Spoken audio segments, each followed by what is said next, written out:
চলো চলো চলো, বাপরে বাপরে বাপরে, কেউ আসেনি এখন, আমি আর বাবুই চাপছি।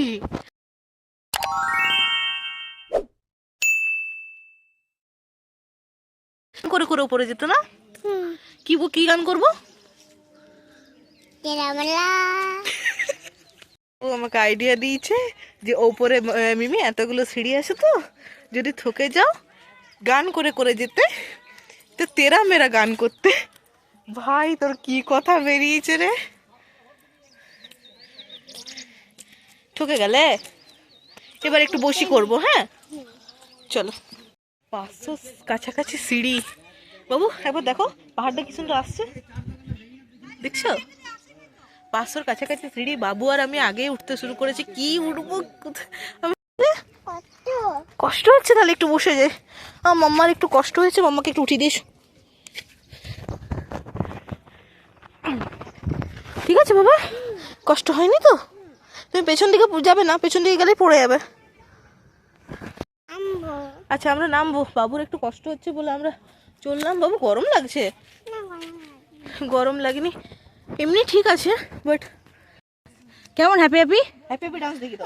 চলো আস্তে আস্তে ওঠো, চলো, এখনো অনেক সিঁড়ি আছে, প্রচুর বাকি এখন। এখনো এতগুলো সিঁড়ি, আস্তে আস্তে সিঁড়ি বাকি আছে। চাপ, আমি চাপবো না করে এসে পড়ে চাপছি, হাসি দেখো। প্রচুর বাকি, এখানটা খাড়াইটা দেখ একবার। আস্তে আস্তে ওঠ, রেস্ট নিয়ে বসবি তো বস। ওই দেখো উপরে রেস্ট নেওয়ার জায়গা, একটা করে তো বসার জায়গা আছে বলে ঠিক আছে। ও আরে বুনু, মারা তো কেউ ফোনও আনেনি। এতক্ষণ দিয়ে হলে হতো আমার।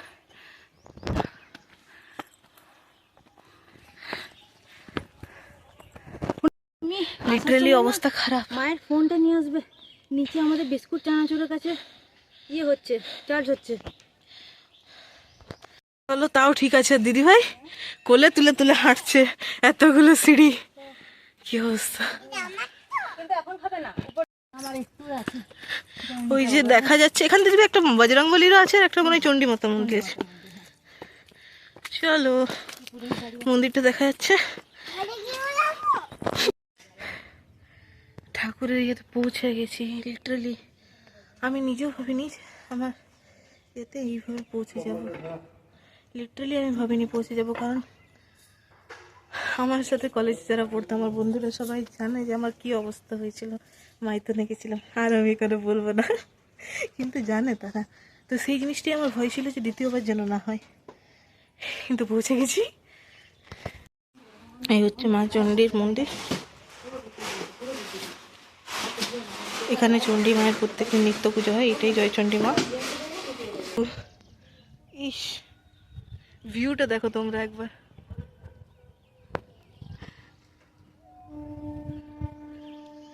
মনে হচ্ছে আমার 500টা সিঁড়ি ওঠা সার্থক হলো, কি বলো?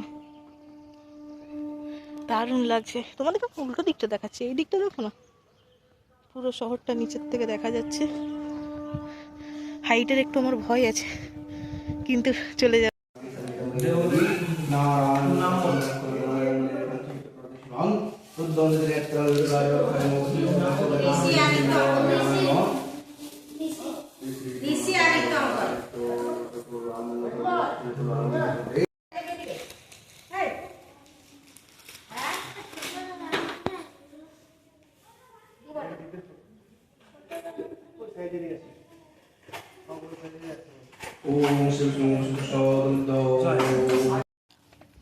নামতে পারবি?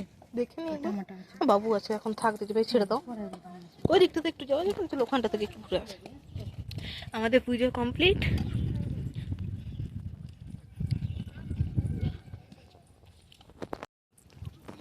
চলো এবার নিচে নামার পালা, এবার এখান থেকে নামার পালা। বজরংবলীর মন্দিরটা রয়েছে।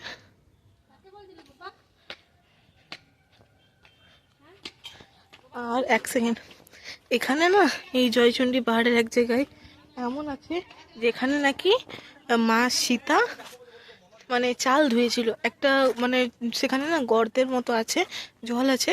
তো এখানে বলা মানে অ্যাকচুয়ালি মাসিতে চাল ধুয়েছিল বনবাসের সময় মনে হয়, হ্যাঁ। কিন্তু ওইটা আমরা এখন যাবো না, কারণ জায়গাটা খুব অবস্থা খারাপ হয়ে আছে। আমাদের দুই হিরোইন, মাসিমণির সাথে আমার একটা তুলে দাও। এখানে একটু ফটোশ্যুট চলছে। ও হাতটা না মুখটা না আমাকে ধরো, আমাকে একটু ধরো এই বাস টাকা এবার দিদা ভালো লাগছে দিদা দেখতে। যে তোমাদের পুজো সব দিয়ে দিয়েছি কোনো বলে দিদা। আজকের মতো ঘোরা আমাদের কমপ্লিট হলো।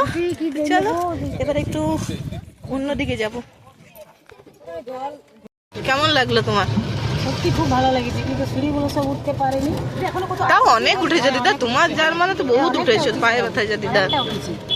মা চণ্ডী মা মাসিমণি উঠেছে বলো না একটু করে। উঠেছে, মায়ের সিঁড়িতে তো উঠেছে অনেক। হ্যাঁ উঠেছে মায়ের সিঁড়িতে। রাস্তাগুলো বেশ ভালো, রাস্তাগুলো খুব সুন্দর, চারিদিকে পুকুর বল দিদা। হ্যাঁ পুকুরগুলো দেখতে খুব ভালো লাগে। এইটা আমার দিদি, টাকা টাকাও বাবু, এইটা আমার দিদি, এদের আলাদাই চলছে। এটা আমার দিদি, হাসু আমার দিদি। মাসিমণিকে নিয়ে তোমার দিদি আমার দিদি, আচ্ছা ঠিক আছে। আসল লোকের তালিকা ঢুকে পড়বে সোমবার যারা দেয় ষষ্ঠী দাম। এখানে এসেছি আমরা, এটা হচ্ছে একটা শিব মন্দির। দিদি বললো এইখানে পুজো দেখবে না, নিয়ে সত্যি পা আছে, হাত পা নিয়ে যাবো। দিদিভাইদের বাড়ির সামনে আরেকটা মন্দির আছে, যেটা হচ্ছে শিবের মন্দির। দিদিভাইরা এখানে সমস্ত ওই মানে শিব পুজোর সময় এখানেই পুজো দিতে আসে।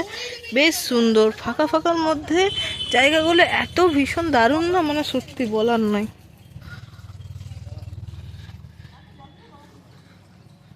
এই দেখো,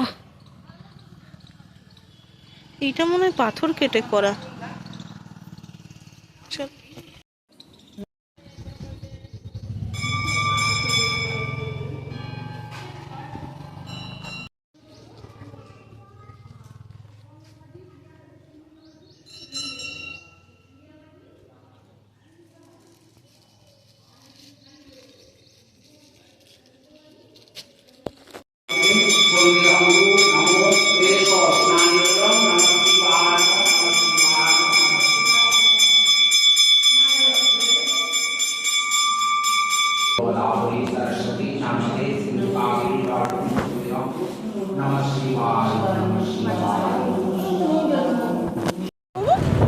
তুমি নোংরা জায়গায়, তুমি বেবি মাংস দেখেছো? বেবি মাংস ওরা একটু একটু বাচ্চা ছিল, ওরা খাবার খেয়েছিল, তরকারি দিয়েছিল ওদেরকে।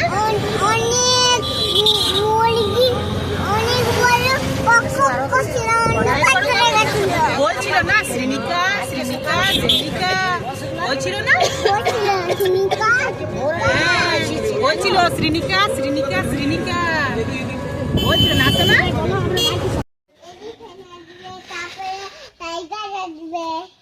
কি দিদিভাইদের বাগান বাড়িটা, দিদিভাইদের বাগান বাড়ির মধ্যে মানে ইউনিক গাছ আছে। হ্যাঁ মানে ইউনিক গাছ আছে। আগে আগে মানে এমনকি আঙ্গুর ফল, স্ট্রবেরি এরকম ধরনের গাছগুলো বেশি দেখতে পাই, সবেদা। মানে এই ছোট্ট মতো জায়গাটার মধ্যে বাগানটা বেশ সুন্দর করে করা না বাবা। একটু ছাদে এসেছিলাম দিদিভাইয়ের সাথে ঘুরতে, আর দেখছি এই সাইডে পাহাড় দেখা যায়, তো মানে জানলা দিয়েও দেখা যায়, আর এই সাইডে রয়েছে স্টেডিয়াম। অবস্থা, তোকে ঘরের কত কাজ করাই রে। আমার ঘরটা মেজে দিবি? তুই আমার সাথে যাবি? হ্যাঁ আচ্ছা পা দেবো না। শোন না, তুমি আমার সাথে যাবে? এত ছাড় দিতে হবে না বাবা, এইটুকু বাচ্চা এত কাজ করে না। দুপুরবেলা দিদিভাইকে ঘুম পাড়াতেও ঘুম আসবে না, এখন এই সাঙ্গ পাঙ্গগুলোকে নিয়ে নামিয়েছে। এতক্ষণ আমাকে ধরে আমার চুল টেনে টেনে আবার ওপরে নিয়ে এসছে আমাকে, যে এবার ওখানে গিয়ে আমাকে পারমিশন চাইলো, ওখানে গিয়ে চুল টানবো। এসো এসো ম্যাডাম, এই এসো। ভালো আছো? কেন? তো তুমি দাদুর কাছে ওষুধ নিলে না?